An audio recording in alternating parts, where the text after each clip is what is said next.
طب كمان ده سؤال معلش، امر. واحد كان تخين قوي تمام وخس جامد، فعنده ترهل هنا وترهل في حتة تانية، ما ينفع يبقى في ترهل هنا؟ هو ده العادي. ماشي، يبقى عنده ترهل هنا وترهل هنا. تمام.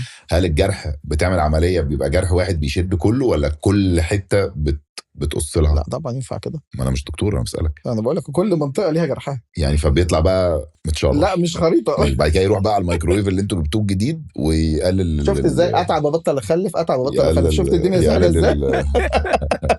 يقلل الجرح في الاخر.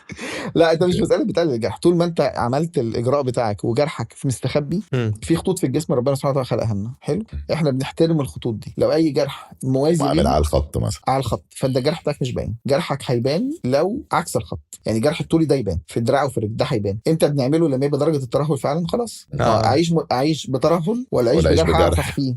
لا جرح اعرف اخفيه، كملها على بعضها، جرح اعرف اخفيه. اخفيه بقى الانواع النهارده بالاجهزه احسن كتير، الخياطات الخيوط بتاعتها احسن كتير، التاتوينج دخل عمل ايرا فظيعه جدا عندنا، فهتلاقي كل بره ما تسافر النهارده هتلاقي الخطوط في جسمهم من فوق لتحت. وفي كونسبت زي ما قلنا كده في الاول، هتلاقي مثلا جنوب شرق اسيا ما يرضوش بالجروح، ودول اعلى ناس بتعمل ترانسفورميشن، تعمل تبديل اصلا رجاله وستات يبدلوا. طيب امريكا والحته بتاعت الكولومبيا والمكسيك والقصه دي يبقى ترانسجندر دول اعلى حاجه في التاريخ، يعني عادي جدا. ده طول عمرهم يعني. دول عادي جدا. ده قصه يعني من زمان يعني ما انا ما اعرفش، انت عارف. حاسس ان عمرك ما فتحت اليوتيوب قبل كده.